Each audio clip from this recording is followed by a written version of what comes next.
उसकी तह तक भी पहुंचना है हमने। कौम को दिखाएं वो चेहरे जिन्होंने ये काम किया, जिसमें इतनी जानें चली गई। क्रिमिनल्स के खिलाफ ये सारा ऑपरेशन, ये किसी पार्टी के खिलाफ नहीं है, किसी सियासी पार्टी के खिलाफ नहीं है। पहली दफा नजर आया है कि अब किसी दहशतगर्द को बख्शा नहीं जाएगा।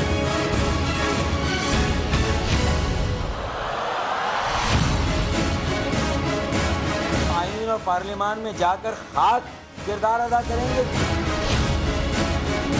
हमारे उठाए हुए नुकात जो कि आईनी है, कानूनी है, उनका जवाब तो दे नहीं रहे और ऊपर ही ऊपर परवास करके चले गए कराची से।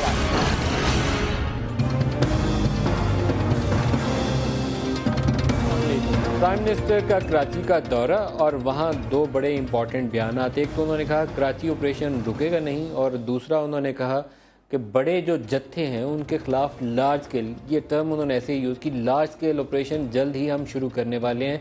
तो बड़ा क्लियर मैसेज है कि पाकिस्तानी सरजमीन के ऊपर ये जो खून रेजी का सिलसिला है, इसको रोकने के लिए हुकूमत और फ़ौज वो दोनों जो हैं कमिटेड हैं, और कोई उसमें बैक ट्रैकिंग, रोल बैक या नरमी किसी के साथ भी बरतने वाली नहीं है, हुकूमत भी और फ़ौज भी।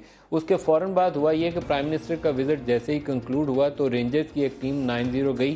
पहले तासुर यही मिला कि शायद 90 के ऊपर जैसे दो रेड्स पहले हुई हैं उसी की कंटिन्यूएशन है, लेकिन फिर बताया ये गया कि ये मामूल का गश्त था, टीम गई अजीज़ाबाद की गलियों में, उसने गश्त किया और वापस आ गई। तो कंटिन्यूएशन रहेगी कराची ऑपरेशन की। प्राइम मिनिस्टर ने दो टोक अंदाज में कह दिया। नेक्स्ट क्या है, क्योंकि MQM रिएक्शन ये दे रही है कि ये -1 वाला फार्मूला जो है उसके ऊपर हुकूमत कारफरमाए अमल कर रही है, और उनके जो मिसिंग लोग हैं उसके ऊपर प्राइम मिनिस्टर ने उनके सवालात का जवाब नहीं दिया, ये डॉक्टर फारूक सत्तार ने कहा। तो आज का प्रोग्राम हम पाकिस्तान की सिक्योरिटी सिचुएशन, कराची ऑपरेशन और ओवरऑल जो पाकिस्तान की सूरत हाल है उसके ऊपर फोकस रखेंगे। इस्लामाबाद स्टूडियोज़ में हमारे डॉक्टर शीरीन मज़ारी पाकिस्तान तहरीक-ए-इंसाफ से, डॉक्टर साहबा खुशामदीद, और फ़ोन लाइन के ऊपर हमारे साथ हैं शोएब सडल साहब। सडल साहब आपको भी खुशामदीद कहते हैं प्रोग्राम में। शीरीन मज़ारी साहब आपसे आगाज़ करूँगा। पहले कराची ऑपरेशन के ऊपर पॉलिटिकल कमिटमेंट, प्राइम मिनिस्टर ने आज बड़ा दो टोक अंदाज में उसका इजहार किया, कैसे देखती हैं आप उसको? देखिए, मैं समझती हूँ ये अच्छा है कि प्राइम मिनिस्टर और जो लॉ इन्फोर्समेंट एजेंसीज़ हैं, सिक्योरिटी एजेंसीज़ हैं, वो एक पेज पे हैं। और क्योंकि across the board apart from MQM सारे चाहते हैं पाकिस्तानी कि ये ऑपरेशन सक्सेसफुली कंक्लूड हो, क्योंकि जो लोग कराची में रहते हैं उनसे जनरल फीडबैक यही है कि उससे हालात आहिस्ता आहिस्ता बेहतर हो रहे हैं। लेकिन अनफॉर्चुनेटली आप कराची की सिचुएशन को आइसोलेशन में नहीं देख सकते। देखें, ज़रबे अज़ब भी चल रहा है, एक वाइडर सिक्योरिटी एक्शन हो रहा है, और बड़े अफसोस से मुझे कहना पड़ रहा है कि हमारे जो एलाय हैं सपोजिटली US, उन्होंने आज एक बड़ी गलत स्टेटमेंट दी है कि हम कोalition सपोर्ट फंड रोक रहे हैं क्योंकि वी आर डिससेटिस्फाइड विद ज़रबे अज़्म। अव्वल तो होते कौन है वो डिससेटिस्फाइड होने वाले, और मैं ओवरऑल के ऊपर उन्होंने आदम इत्मीनान नहीं किया, मेरी बात नेटवर्क को इन्होंने सही से मारा नहीं। जब आप कंडेम करते हैं और आप कोalition सपोर्ट फंड रोकते हैं तो आप डिससेटिस्फाइड है। मैं समझती हूँ वक्त आ गया है कि पाकिस्तान की हुकूमत, पाकिस्तान की फौज एक clear cut strong message America को दे, और क्या कहते ये जो इसके ऊपर एक पॉलिसी स्टेटमेंट सपोर्ट फंड का, हाँ, लेकिन पॉलिसी स्टेटमेंट में कोalition सपोर्ट फंड का कोई जिक्र नहीं है कि अमेरिका ने रोक आनी चाहिए। नहीं, अभी तो आई नहीं, आनी चाहिए। अच्छा, शोएब सडल साहब से भी बात करें। आनी चाहिए। शोएब सडल साहब, कराची की सूरत हाल आप शायद बहुत अच्छे तरीके से बयान कर सकेंगे। रेंजर्स ऑपरेशन के बाद शायद पहला मौका है कि क्राइम रेट बड़े पैमाने पे नीचे गिरा है, उसका जो ग्राफ है यूं नीचे आ गया। अब उसका तसलसल और इसकी जो कराची की सूरत हाल को पायदार बुनियादों के ऊपर बेहतर करना, उसके लिए क्या करने की जरूरत है? जी मलिक साहब, अस्सलाम वालेकुम। ऐसे है कि ये जो इस वक्त का ऑपरेशन चल रहा है ना जी, ये हमारा एक जो एक्सट्रीम थ्रेट इस मुल्क को दरपेश है, उसको कंट्रोल करने का ये मैं समझता हूँ कि एक रेयर अपॉर्चुनिटी है। और ये फर्स्ट टाइम है कि हमारे रेंजर्स और पुलिस और इंटेलिजेंस एजेंसीज, उसमें ISI, IB बोथ, वो इसको फुल बैकअप दे रहे हैं and they are on the same page, जैसे कहा गया है अभी। सूरत हाल ये है कि जो एक एस्पेक्ट अभी जिस पे ज़्यादा तवज्जो देने की ज़रूरत है, वो एक तो है जो लोकल पुलिस स्टेशन लेवल की इंटेलिजेंस है, उसको इम्प्रूव किया जाए, और साथ सबसे ज़्यादा तवज्जो दी जाए ये जो टेरर फाइनेंसिंग की साइड है, चाहे वो अतियात की सूरत में है, चाहे वो किडनैपिंग फॉर रैंसम की सूरत में है जो अब कुछ कम हो रहा है, चाहे वो मेगा करप्शन है। सटल साहब, यहाँ मैं एक और आपसे पहले पूछ लूँ, ये बड़ा इशू है जो आप टेरर फाइनेंस को रोकने का जिक्र कर रहे हैं, लेकिन वो तंजीमें जिनका कहा जाता था कि ये दाइश के हमनवा हैं और उसी किस्म की पॉलिसीज़ पाकिस्तान में फॉलो करेंगे, पंजाब के होम मिनिस्टर के ऊपर अटैक जो हुआ उसके ऊपर, फिर उसके बाद रशीद गोडल वाला कराची वाला वाक़या, और इस तरह के और इक्का दुक्का भी वाक़यात मौजूद हैं जहाँ ये लगता है कि उनकी ताकत अभी मौजूद है, मुकम्मल तौर पर कुचले नहीं गए, उसके ऊपर आप क्या कहेंगे कि पंजाब में कैसे इसको आगे बढ़ाया जाए? नहीं, देखें, वो तो हम सबको पता है कि अभी ये कुचले कम्प्लीटली जाने में तो टाइम लगना है। ये जिस तरह से ऑपरेशन जारी है, अगर ये बगैर किसी ब्लैकमेल के, बगैर किसी डाइवर्शन के इसी तरह से सस्टेन हुआ रहा, और इसमें जो मैं गुजारिश करना चाह रहा था वो ये थी कि चाहे वो कराची है तो चाहे पंजाब है, हर जगह के लिए ये एप्लीकेबल है कि आपको अंडर वन रूफ लोगों को बिठाना है। जहाँ तक तल्लक है जिन्होंने इंचार्जेस देने हैं, वो FIA है, नैब है, पुलिस है, रेंजर्स हैं, इवन अगर जो प्रोविंशियल एंटी करप्शन है उसमें इनको अच्छा अफसर एक दो है साथ बिठाना, और इवन FBR है, इन सबको अंडर वन रूफ बिठाएं, डेली ये एक दो दो केसेस आपको दें, और उसी वन रूफ वन कॉम्प्लेक्स में प्रोसिक्यूटर्स बैठें, उसी में ये कोर्ट सेटअप करें under the protection of Pakistan act, which is a great tool available. ये जिसको के कॉन्स्टिट्यूशनल प्रोटेक्शन भी है, 2 साल के लिए था, 14 महीने तो ऑलरेडी गुजर गए हैं और उसका उतना फायदा नहीं उठाया हमने जितनी की उम्मीद थी। अभी तो शायद पाकिस्तान प्रोटेक्शन एक्ट के तहत अदालतें बनी ही नहीं, तो आपका ख्याल है कि कराची में इस तरह का तजर्बा किया जा सकता है कि अंडर वन रूफ FIA भी बैठे, IB भी बैठे, FBR भी बैठे और केसेस जो है उसको प्रोसिक्यूट किया जाए? But that is the way forward in my view. अगर हम ये नहीं कर पाएंगे और डेली बेसिस पे लोगों को जो है ना वो हम कन्विक्शंस जो हैं वो हैंड आउट नहीं करेंगे, देखें जब भी चैलेंज आता है, इससे फार लेसर डिग्री का चैलेंज आया था 2011 में उधर लंदन और मैनचेस्टर, और ये वो जब वो राइट्स हुए थे तो 24 आवर कोर्ट्स चली, वीकेंड कोर्ट्स चली, और उन्होंने खाली वीडियो चलता था और उसमें पुलिस वाले सिर्फ ये बताते थे कि जी ये बंदा इसमें है, इसको आइडेंटिफाई हमने ऐसे किया है, और कोर्ट उसको कन्विक्ट कर देती थी। देखें इधर हमने जो ये बहुत ज़्यादा अननेसेसरी डिपॉजिट डाल दी है ना बीच में, कि हम सिस्टम को रोक के बैठ गए हैं, पैरालाइज करके रख दिया हमने, आगे बढ़ने नहीं दे रहे। इसके लिए हमें डिफरेंट किस्म की विल चाहिए। अच्छा, आप साथ ही रहिएगा डॉक्टर शोएब सटल साहब, साथ ही रुकिएगा। जनरल अमजद शोएब भी हमारे साथ शामिल हो चुके हैं, आपको भी जनरल साहब वार्म वेलकम।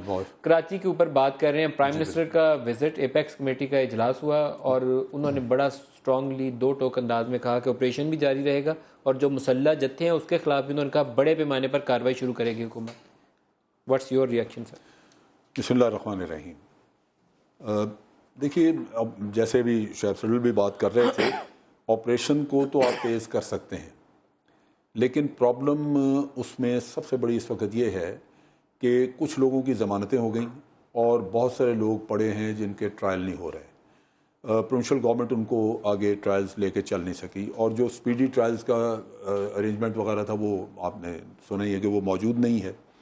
इन चीज़ों की वजह से बहुत सारे लोगों को ये खदशा है कि वो वक्त आ सकता है जब फिर गवाहान पेश न किए जा सकें और माजी की तरह ये तमाम मुजरिम लोग फिर बेगुनाह साबित हों, क्योंकि अदालतों में इनके खिलाफ को आएगा नहीं और चले जाएंगे। रेंजर सारी ज़िंदगी नहीं बैठे रह सकते, ये अपना काम मुकम्मल कर लेंगे, अगर कराची में अमन नज़र आएगा छोड़ जाएंगे, लेकिन ट्रायल बाद में अगर हुए तो ये सारा जनरल साहब, लेकिन अब टूल्स तो अवेलेबल हैं आपके पास, मिलिट्री कोर्ट्स भी हैं, पोपा की military courts अदालतें बना सकते हैं, पोपा का बड़ा तगड़ा कानून है जिसमें आपके पास वो कर सकते हैं, वो हुकूमत को करें, लेकिन मिलिट्री कोर्ट्स का मसला भी मैं उस पर भी थोड़ी सी वजाहत कर दूं। पहली बात तो ये कि मिलिट्री कोर्ट्स में MQ ने बड़े शातराना तरीके से अपनी जान छुड़ाई। उन्होंने कहा जी कि मजहबी टेररिज्म जो है उसके लिए मिलिट्री कोर्ट्स होंगे, चुनाचे इसको वो मजहबी टेररिज्म चूंकि नहीं कहते तो वो अपने लोगों के लिए जब भी आप लेके जाएंगे वो आपको अदालतों में घसीट देंगे।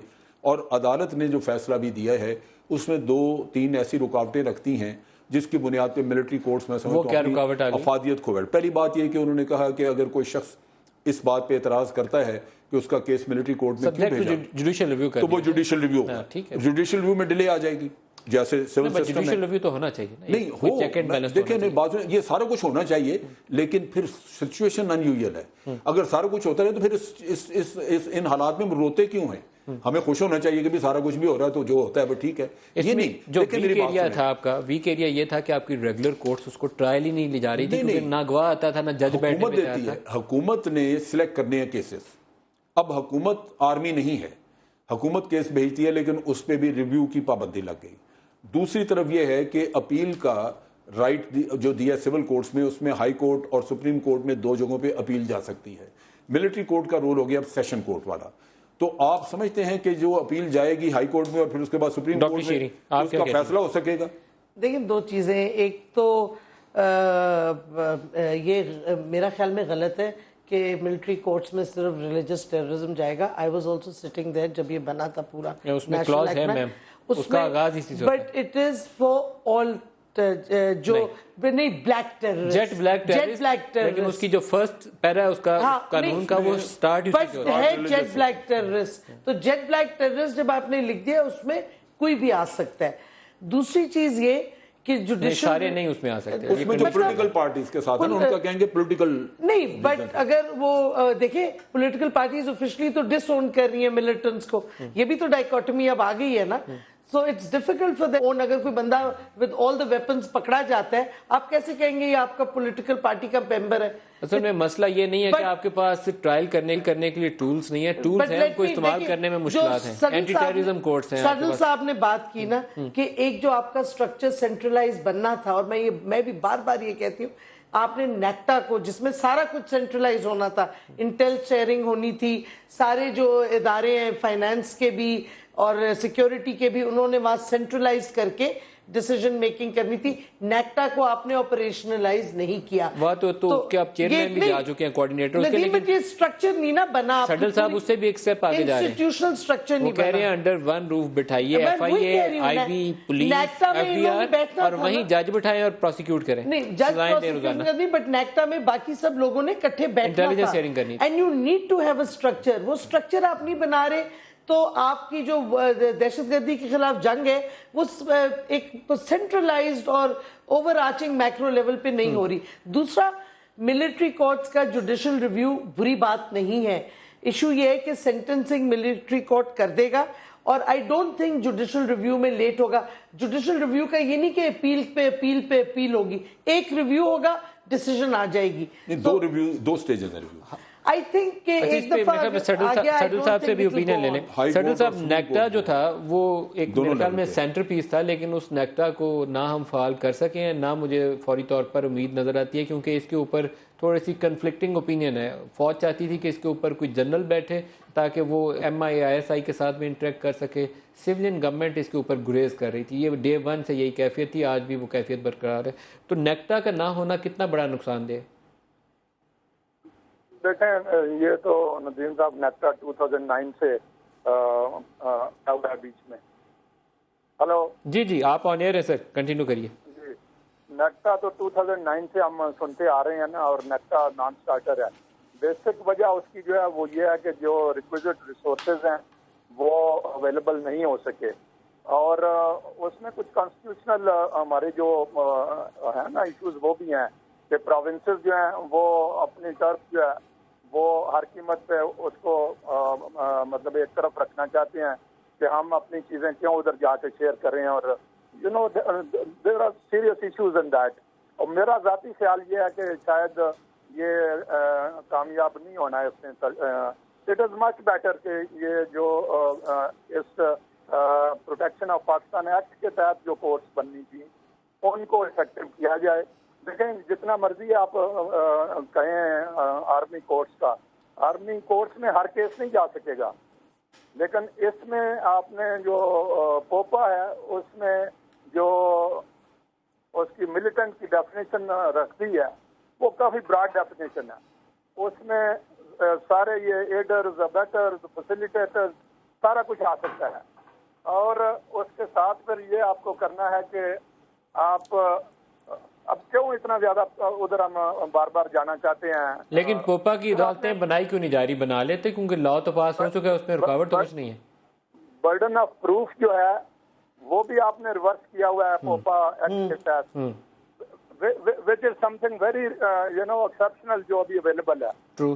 तो मैं तो ये कहता हूँ कि जी अब देखें ना, विल शो करें तो पोपा की अदालतें रातों रात बन सकती हैं। इसमें मैं एक ब्रेक ले लूं। शोएब शटल साहब जो कह रहे हैं पोपा लॉ जितना सख्त कानून है, इतना सख्त कानून मेरे ख्याल में पाकिस्तान में बड़े ही रेयर मौके के ऊपर इस्तेमाल हुआ। एक आध दफ़ा है पहले मिसाल इसकी, लेकिन उसमें गुंजाइश नहीं है किसी के पास भी भाग निकलने की। अगर फेडरल गवर्नमेंट चाहे कि हमने इस मसले को लेकर इन अदालतों से सजाएं दिलवानी है तो एक्सेप्शनली स्ट्रॉन्ग टूल्स दस्तियाब है। ब्रेक ले लें, ब्रेक से वापसी पे इस पर और बात करते हैं। हमारे साथ रहिए।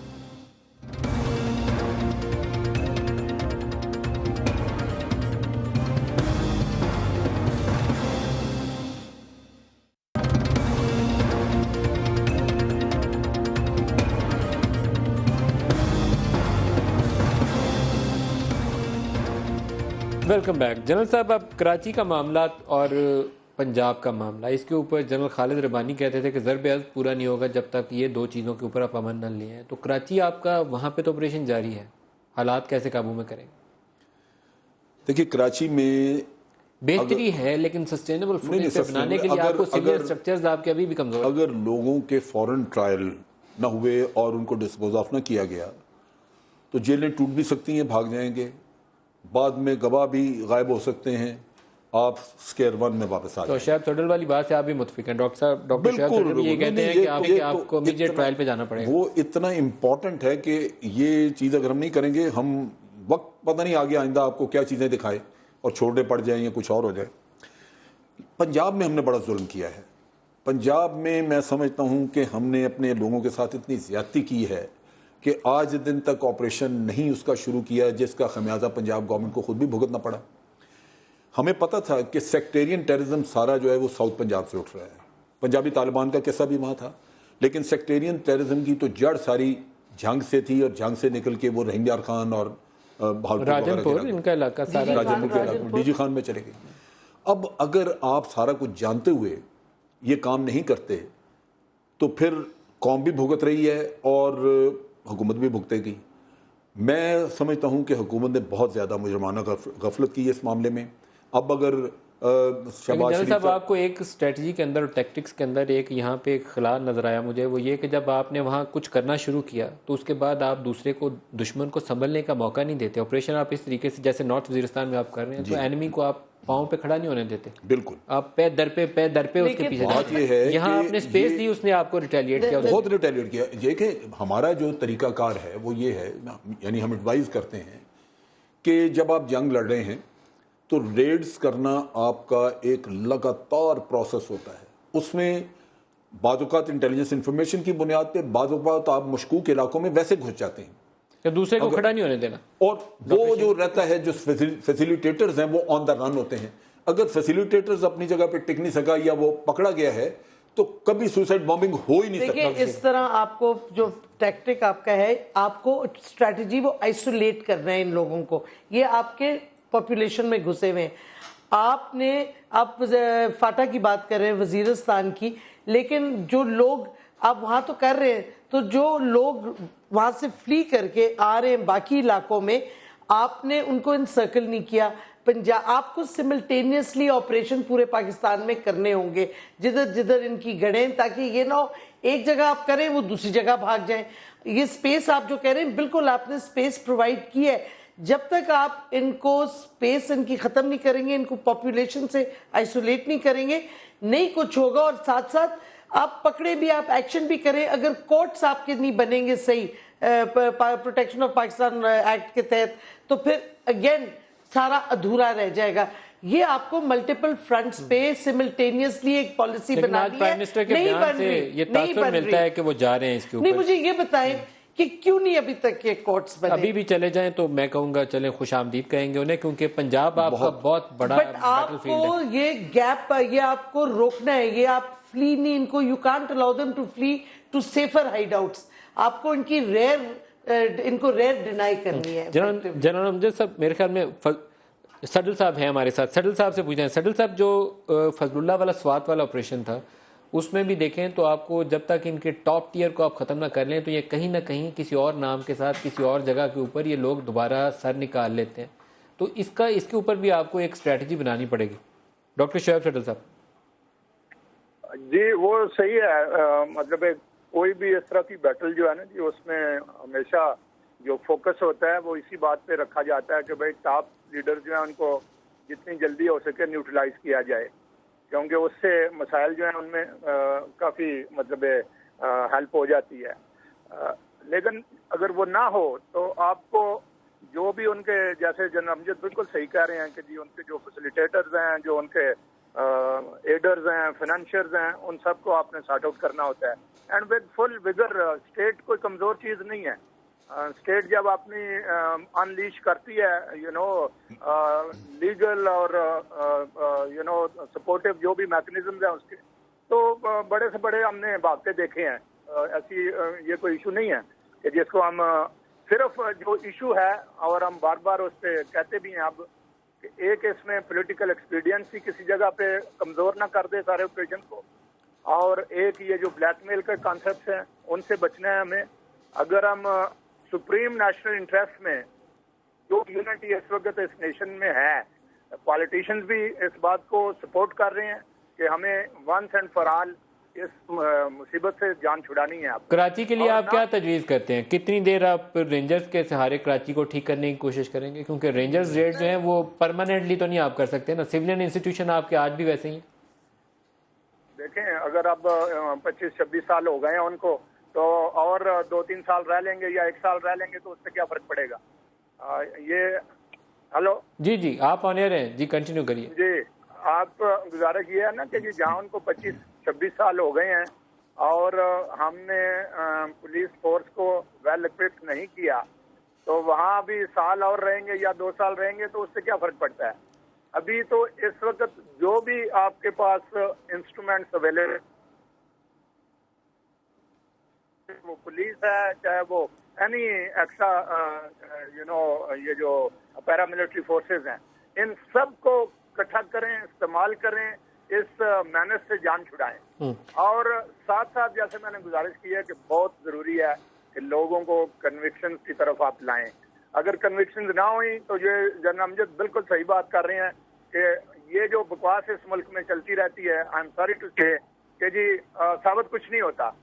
भाई साबित हो नहीं सकता। पुलिस वाले मारे जाते हैं, आप उनको धमका देते हैं, आप उनका एविडेंस गायब कर देते हैं, जो विटनेसेस हैं वो गायब हो जाते हैं या बोरी बंद हो जाते हैं या कुछ और हो जाते हैं। साबित क्या होगा? जज जो है वो धमकाए जाते हैं, प्रोसिक्यूटर जो है वो मारे जाते हैं, तो कैसे साबित होगा? तो लेकिन ये जनरल अमजद शोएब साहब, ये जो अदालतें और प्रोसिक्यूशन ये कहते हैं सजाओं का अमल शुरू हो, कन्विक्शंस बढ़ी ऊपर, वो कन्विक्शंस तो सरकार फिर कमिटमेंट दिखाए और अदलिया रिफॉर्म्स करे। वहाँ पे जो 30 साल से 20 साल से 10 साल वो से भी हिस्सा है नेशनल एक्शन प्लान का, हिस्सा है, लेकिन हुआ रिफॉर्म नहीं। Of the criminal justice system. देखिए, जो रिफॉर्म्स का ताल्लुक है जहाँ तक, वो शायद लंबा प्रोसेस हो। बदकिस्मती है कि अभी तक शुरू नहीं किया। उसको कमेटी को बैठी हुई है, शुरू करेंगे तो आगे चलेगा जी। कमेटी को बैठी हुई है, लेकिन कमेटी पे मुझे बड़े उस पे तहफ़्फ़ुज़ात हैं। क्रिमिनल जस्टिस सिस्टम के ऊपर तो कोई रिफॉर्म नहीं होती। नहीं, एक इन्होंने कमेटी बिठाई है ये जुडिशल सिस्टम को रिफॉर्म करने के लिए। क्रिमिनल जस्टिस सिस्टम नहीं, जुडिशल, जिसमें अदालतों ने कहा जी कि हमारे ये मसाइल हैं, वो मसाइल हैं, वो।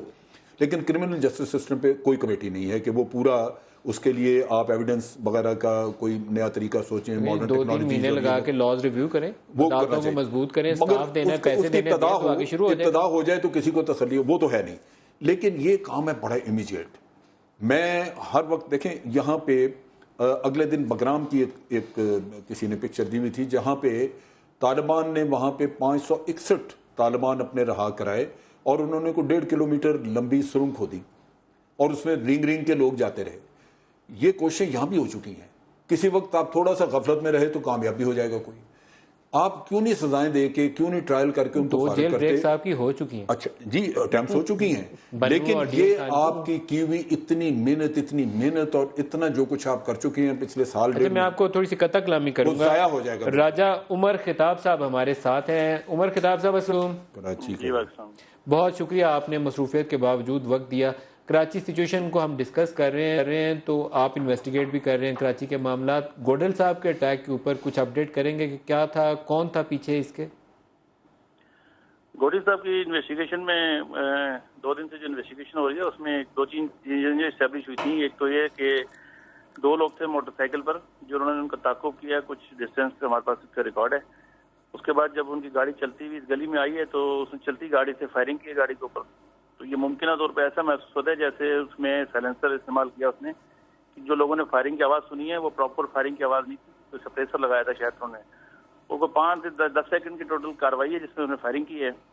उसके बाद वो ड्राइवर जो है उसने गाड़ी को जिस तरीके से रोका है, बिल्कुल रोड के बीच में ब्रेक लगा के, फिर वो गाड़ी सुधरा है।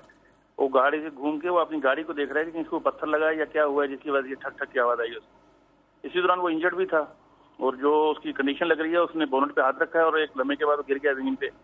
तो मैं समझता हूँ कि उसको क्योंकि 2 बुलेट्स लगी हैं तो ओवर ब्लीडिंग की वजह से हो गया, और वो इतना भी इसको मेरे ख्याल में अंदाजा शायद नहीं था कि अंदर जो साहब बैठे हैं वो भी जख्मी हो चुके हैं।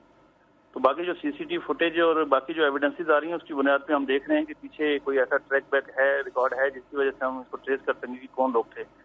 तो अभी तक तो ये चीज़ हमने ओपन रखी हुई है कि कौन सा ग्रुप हो सकता है या कौन सी तंजीम हो सकती है या कौन लोग हो सकते हैं इसके पीछे, उस पर वर्किंग कर रही है। अच्छा, ये एक तासुर फुटेज देखने के बाद आप जब गुफ्तगू कर रहे हैं तो हम वो क्लिप चला भी रहे हैं। वो जो दरवाज़ा है गाड़ी का वो खुलता है और बंद होता है, फिर ड्राइवर गिरता है नीचे, और फिर जब गाड़ी पे फायर हुआ आपने कहा हो सकता है कि उसको अंदाज़ा ना हो कि गाड़ी के ऊपर फायर हो रहे हैं, साइलेंसर लगा हुआ था। आप कह रहे हैं 2 लोग मोटर बाइक पर सवार थे और एक गाड़ी के ऊपर सवार थे जिसने फायर किया, लेकिन गाड़ी का दरवाज़ा खुलना और बंद होना वो कुछ अजीब सा मानीखेज नहीं है? वो क्यों खुला और बंद हुआ?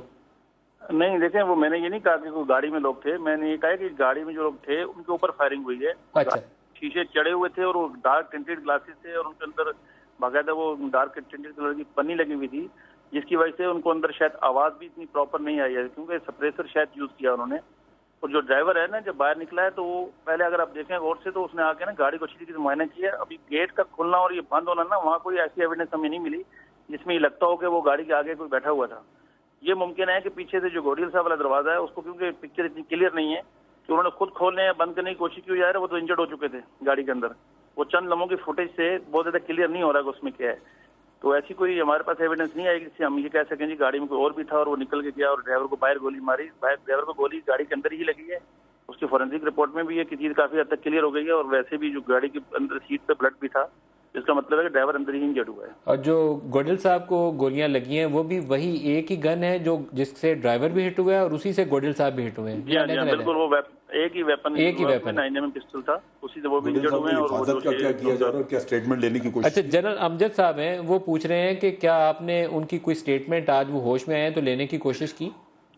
देखिए उनकी कंडीशन जो है ना वो इतनी वो क्रिटिकल है, उसमें उन्होंने 2-4 जो जुमले बोले हैं उसके बाद इस काबिल तो नहीं है कि पुलिस उनका फौरी तौर पर स्टेटमेंट ले सके।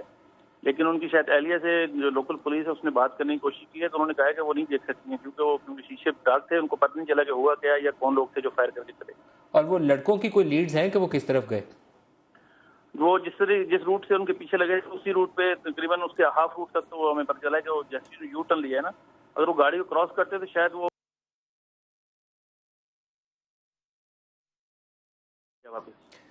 और कोई रशीद गोडल साहब की हिफाजत के लिए वो कुछ खास एक्स्ट्राऑर्डिनरी इंतजाम किए गए हैं? क्योंकि जिसने अटैक किया होगा यकीनन अब अगर उसे ये होगा कि ये गोडल साहब जिंदा हैं, हयात हैं, अल्लाह ने उनको ज़िंदगी बख्शी है, तो वो दोबारा भी हमलावर हो सकता है।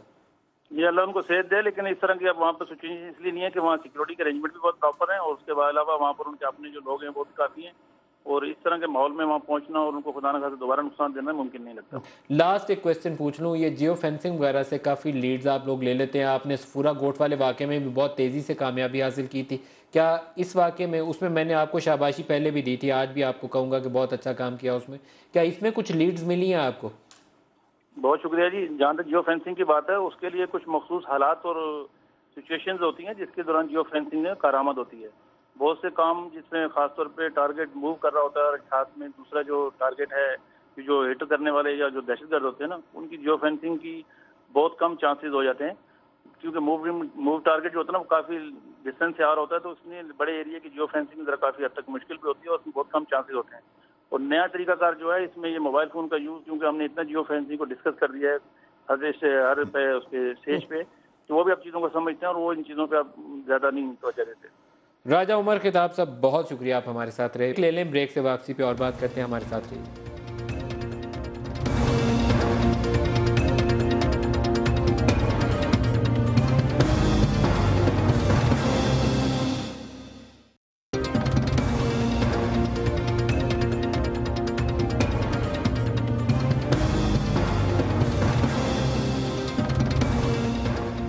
Welcome back. डॉक्टर शीरीन, ये अपडेट जो तफसीली दिया उमर खिताब साहब ने, गोडेल साहब वाला, ये अभी मेरे ख्याल में तहकीक आगे चलेगी तो पता चलेगा, लेकिन कराची शहर के अंदर एम के एक लीडिंग फिगर को अटैक करना, इट ऑल्सो शोज़ कि कराची में आपको ऑपरेशन को भी और तगड़ा करना चाहिए। देखिए, नॉट जस्ट कि आपने MQM के फिगर को एक किसी ने अटैक किया, मैं समझती हूँ कराची ऑपरेशन अब आप रोल बैक नहीं कर सकते, क्योंकि इतना सख्त उससे डैमेज होगा स्टेबिलिटी को कराची के, और उसका फॉल आउट बाकी मुल्क में। आपको you have to see it through to the end उसको, और पूरी तरह करना पड़ेगा आपको।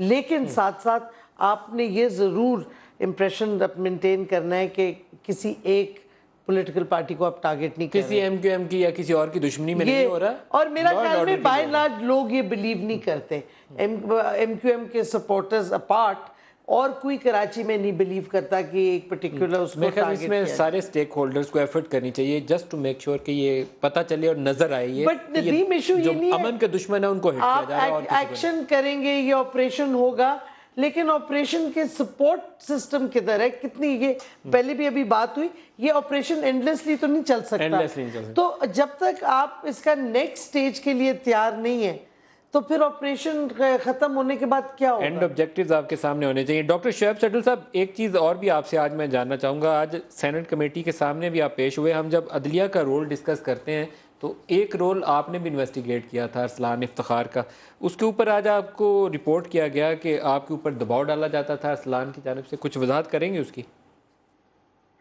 नहीं, वो तो बिल्कुल ही मेरे हाल में अनफॉर्चुनेटली हमारे कुछ जो जर्नलिस्ट हैं उनको बात की शायद समझ ही नहीं आती, ना ये बात उधर हुई ना। आपने क्या कहा अरसलान के मुतल्लिक, दोहरा देंगे ऑन एयर बता दें? नहीं, अरसलान के बारे में तो उधर कोई बात ही नहीं, उसका क्या ताल्लुक था उसके साथ। बात ये हुई कि मैं अपने, हेलो जी जी आप बताते जाइए। मैं अपना टोक्यो का एक्सपीरियंस बता रहा था कि जी वहाँ जिस इंस्टीट्यूट में मैं उनका विजिटिंग एक्सपर्ट हूँ, वहाँ जब मैं गया तो उस वक्त का जो जापानीज चीफ जस्टिस था उसका बेटा उधर प्रोफेसर था, और थोड़े दिनों में उसकी ट्रांसफ़र हो गई। वो नॉर्थ में जो सबसे उनका गंदा प्रोविंस है होकाइडो, उसमें। तो हमने उसको कहा कि भाई आपकी तो रुक जाएगी ट्रांसफ़र, तो उसने कहा नहीं यहाँ नहीं रुकती, मुझे जाना ही जाना है। ये बात हुई, उसको किसी ने चीफ जस्टिस के नाम पे अपनी खुद बना दी। अच्छा, ये हमारी जो अकाउंटेबिलिटी वाला केस है ये। इतनी मतलब और तरह की एग्जांपल है ना जो आज सामने आई कि मैं हैरान हुआ हूँ।